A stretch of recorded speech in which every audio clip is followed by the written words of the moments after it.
का प्यारा नाम। गुरुदेव सर्वत्र विराजमान शब्द स्वरूप परम पूज्य स्वामी जी महाराज के श्री चरणों में कोटि कोटि नमन प्रणाम करते हुए गुरु महाराज के दरबार में उपस्थित सभी सत्संगी धर्म प्रेमी भाई बहनों को सादर जय गुरुदेव। प्रेमी भाई बहनों, हम आप अहो सौभाग्यशाली हैं। ऐसे कलिकाल में हमको आपको यह मानव तन प्राप्त हुआ।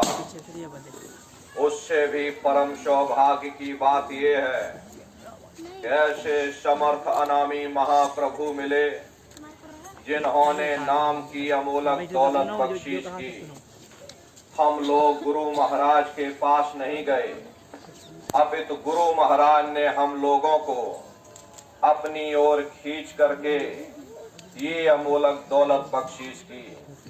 हम लोगों के लिए गुरु महाराज ने अथक मेहनत और परिश्रम किया ताकि हम दुनिया के जीव सदा सर्वदा के लिए इस भवसागर रूपी समुद्र से पार हो जावें, जन्म मरण के बंधनों से हमेशा के लिए आजाद हो जावें।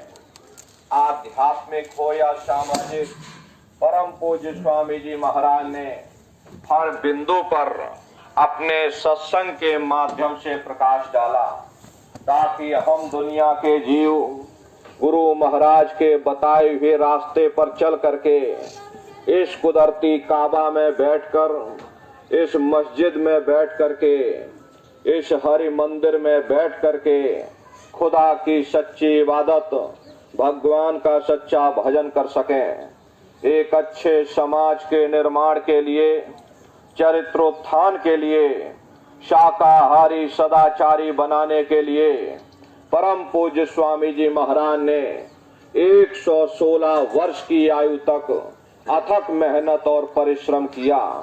अपनी मेहनत के बल पर गुरु महाराज ने इस बूंद को एक समुद्र का रूप बना दिया। प्रेमी भाई बहनों, अब हम समस्त प्रेमियों की जिम्मेदारी बनती है इस समुद्र रूपी संगत को महासमुद्र बनाने की। इसके लिए हम प्रेमी भाई बहनों को अपने तन से योगदान देना होगा। गुरु महाराज के संदेशों को जन जन के बीच में पहुंचाना होगा। मीराबाई की तरह से गुरु के वचनों को घर घर तक पहुंचाना गाना होगा।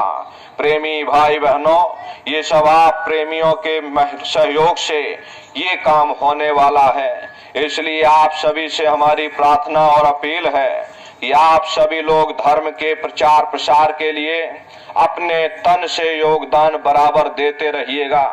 अगर प्रेमी भाई बहनों आप सभी लोग उठ खड़े हो और धर्म के प्रचार प्रसार में इसी तरह से आप लोग अपना सहयोग दे दें तो निश्चय ही कलयुग में सतयुग आ जाएगा। हरे प्रेमी भाई बहनों, सतयुग को केवल भाषण देने से नहीं आएगा, सतयुग केवल नारा लगाने से नहीं आएगा। सतयुग जब आएगा जब हम लोग कर्म करेंगे, जब हम लोग धर्म का प्रचार प्रसार करेंगे, गुरु महाराज के संदेशों को गांव गांव घर घर तक पहुंचाएंगे। इसके लिए सभी प्रेमी भाई बहनों को जिम्मेदारी दी गई कि प्रत्येक सत्संगी प्रेमी भाई बहन एक एक गांव को गोद ले ले। अगर हिंदुस्तान के सभी प्रेमी भाई बहन एक एक गांव को गोद ले लें तो प्रेमी भाई बहनों ये गांव क्या पूरा समाज उठ खड़ा होगा। अरे नर नारियों, आप अपने गुरु के दिए हो, गुरु के दीपक हो। अगर एक एक दीपक एक एक गांव में पहुंच जाए ये पूरा गांव प्रकाशवान हो जाएगा।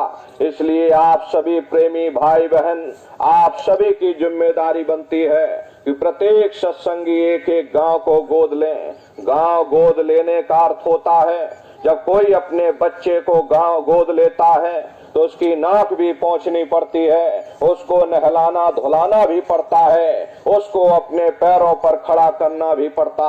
प्रेमी भाई बहनों, जब आप लोग अपने अपने गांव को गोद लेंगे, आपकी जिम्मेदारी तय होगी कि आप सभी गांव गांव में जाएं, गांव गांव में गुरु महाराज की वचनवाणियों को पहुंचाएं, गांव गांव में संगठन खड़ा करें। प्रेमी भाई बहनों, हिंदुस्तान में इतने प्रेमी हैं कि अगर प्रत्येक सत्संगी प्रेमी भाई बहन एक एक गांव को गोद ले, गांव कम पड़ जाएंगे, लेकिन प्रेमी भाई बहनों, सत्संगियों की संख्या कम नहीं पड़ने वाली। प्रेमी भाई बहनों, आपसे हमारी यही प्रार्थना और अपील है, प्रत्येक सत्संगी प्रेमी भाई बहन एक एक गांव को गोद ले, गांव गांव में संगठन तैयार हो, गांव गांव में भजन केंद्र की स्थापना हो, गांव गांव में गुरु महाराज की वचनवाणियां गूंजे। जब गांव बदल जाएगा, ये पूरा हिंदुस्तान बदल जाएगा, निश्चय ही कलयुग में सतयुग आ जाएगा। इसके लिए आप नौजवानों की बहुत बड़ी भूमिका है। हरे नौजवान प्रेमी भाई बहनों, आप देश के भविष्य हो, आप समाज का आईना हो। अरे आपको देख करके दुनिया वाले कहेंगे कि आप ऐसे हो तो आपके गुरु कैसे होंगे, आप अपने गुरु के आईने हो। इसलिए नर नारियों, हमेशा ये ध्यान रखिएगा कि कोई हमसे ऐसी गलती ना होने पावे जिससे हमारे गुरु महाराज पर कोई दाग लग सके। हमारे गुरु महाराज 116 वर्ष की आयु तक इस धरा भूमि पर रहे और यहाँ रह करके बेदाग हो करके अपने निज धाम को पधारे। अगर हम लोगों के कृत्यों से कोई गुरु महाराज की दाढ़ी पर आंच लगती है तो चुल्लू भर पानी में डूब मरने वाली बात है। इसलिए नर नारियों, हमारी आपकी सबकी जिम्मेदारी बनती, हम लोग ऐसे गुरु के शिष्य हैं जो बेदाग होकर के 116 वर्ष की आयु तक रहे। हम लोगों को चाहिए कि अपने गुरु की दाढ़ी का शान, आन बान और शान बनाए रखें। इसलिए प्रेमी भाई बहनों, आयु परमार्थ के रास्ते पर आप चल रहे, बड़ी सावधानी और होशियारी के साथ चलते हुए आपको समाज को आईना दिखाना है, समाज को एक सही राह दिखानी। अब ये नौजवान प्रेमी भाई बहन, आप लोगों की बहुत बड़ी ये मेहनत है। धर्म के प्रचार प्रसार में ये युवा संगठन का निर्माण इसीलिए किया गया ताकि गुरु महाराज के संदेश घर घर तक पहुंच सके। देखिए, गुरु महाराज की जन्मभूमि पर युवा संगठन के प्रेमी भाई बहनों का बहुत बड़ा योगदान रहा। सभी प्रेमी भाई बहन सत्संगी लोग मिलकर के गांव गांव घर घर गुरु महाराज की पुस्तकों को पहुंचाने का ये अभियान चलाया। आज पूरे इटावा जिले में घर घर गुरु महाराज की पुस्तकें पहुंच गईं। इसी तरह गुरु महाराज की कर्म भूमि है मथुरा दरबार में भी आप सभी लोग अपने तन की सेवा से गुरु महाराज के संदेशों को घर घर तक पहुंचाइएगा। ये आप लोगों का बहुत बड़ा योगदान है। हम आप सभी से यही प्रार्थना करेंगे कि आप सभी लोग युवा संगठन का जोर शोर से निर्माण करें। जिले जिले में युवा संगठन का निर्माण हो। जब युवा लोग निकल करके बाहर आएंगे और गुरु महाराज की दया से ये संगत की बागडोर को संभालेंगे तो निश्चय ही एक नई वैचारिक क्रांति उठ खड़ी होगी। तो प्रेमी भाई बहनों, आपसे हमारी अपील, और जितने माताएं बहनें हमारी बैठी, आपसे भी हमारी प्रार्थना है कि आप सभी लोग अपने अपने बच्चों को गुरु महाराज की सेवाओं में, इस संगत की सेवा में युवा संगठन के साथ जोड़िएगा। हरे प्रेमी भाई बहनों, सबसे बड़ी गलती हम लोग यही करते हैं कि हम लोग मथुरा दरबार में आते जाते रहते और यहीं से पूजन का प्रसाद ले लिया और हम मन में ये सोच लेते हैं कि चलो हम घर पर अपने बच्चों को प्रसाद दे देंगे, उन बच्चों को पढ़ने लिखने दो, उनकी पढ़ाई लिखाई का समय है। हरे नर नारियों, पढ़ाई लिखाई जरूरी है। हम ये बात मानते हैं कि आज के समय में, ऐसे कलकाल में पढ़ाई लिखाई बहुत जरूरी है, लेकिन पढ़ाई लिखाई के साथ साथ अच्छे संस्कार भी जरूरी हैं। और संस्कार कोई एमए बीए की डिग्री करने से नहीं पढ़ते, संस्कार कोई डिप्लोमा करने से नहीं पढ़ते। अगर एमए बीए की डिग्री करने से बच्चों के अंदर संस्कार पड़ जाते तो हिंदुस्तान में इतनी घटनाएं घटित ना होती। अरे संस्कार पढ़ेंगे महात्माओं के वचनों से, संस्कार पढ़ेंगे सत्संग के माध्यम से।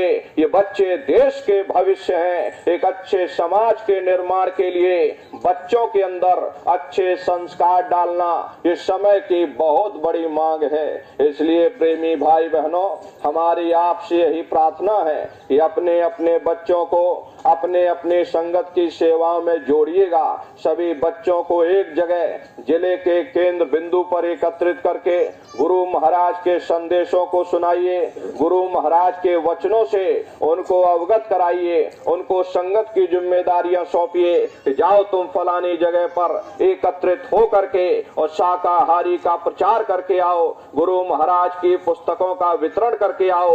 जब ये छोटे छोटे बच्चे एकत्रित हो करके और समाज के बीच में जाएंगे और समाज से अपील करेंगे कि भाई मांस खाना बुरी बात है, शराब पीना बुरी बात है, तो समाज के अंदर इसका बहुत बड़ा प्रभाव पड़ेगा। अरे समाज के लोग भी सोचेंगे कि देखो ये छोटे छोटे बच्चे और आज हमको समझाने आ रहे कि मांस खाना बुरी बात है, शराब पीना बुरी बात है, तो इसका बहुत बड़ा प्रभाव समाज के अंदर पड़ेगा। उन बच्चों के अंदर भी इसका प्रभाव पड़ेगा कि जब हम ये बात कह रहे हैं तो निश्चय ही हमको इन चीजों से दूर होना होगा। तो धीरे धीरे ये बच्चे, इनके भाव बनने लग जाएंगे, इनके अंदर संस्कार का उदय हो जाएगा, ये भी संगत की सेवाओं में जुड़ जाएंगे, इनका मन भी भजन ध्यान सुमरन में लग जाएगा। तो प्रेमी भाई बहनों, आपसे हमारी अपील और प्रार्थना है, युवा संगठन पूरे भारत में बने और युवा संगठन का निर्माण हो और जितने सत्संगी नौजवान प्रेमी भाई बहन गुरु महाराज के संदेशों को जन जन के बीच में पहुंचाने की जिम्मेदारी ये आप सभी प्रेमी भाई बहनों की है। आप लोग अपने तन का योगदान दीजिएगा। आप सभी ये सेवा कर रहे हैं, इसके लिए आप प्रेमी भाई बहनों को बहुत बहुत साधुवाद है। इस नव वर्ष के अवसर पर सभी नौजवान प्रेमी भाई बहन जितने भी हमारे प्रचारक गण हैं, प्रतापगढ़ जिले के जितने भी कार्यकर्ता जिम्मेदार, आप सभी प्रेमियों को नव वर्ष की हार्दिक शुभकामनाएं हैं। सबका जीवन मंगलमय हो। गुरु महाराज के वचनों को सभी लोग स्मरण करते रहें, गुरु के संदेशों को सब लोग चलते रहें, गुरु के वचनों पर सभी लोग चलते रहें और जो संगत की जिम्मेदारी सेवा मिले आप सभी लोग बराबर करते रहें। इन्हीं शुभकामनाओं के साथ आप सभी प्रेमी भाई बहनों को बहुत बहुत साधुवाद। बोलो जय गुरुदेव, जय गुरुदेव, जय गुरुदेव। नाम किसका? प्रभु का पावन नाम। जय गुरुदेव। बाबा जय गुरुदेव जी महाराज का कहना है, या खाने से होगी भलाई, या खाने से हुए खराब, हाथ जोड़ कर विनय हमारी, बाबा जी की अर्जी है। बाबा जय गुरुदेव जी महाराज का कहना है।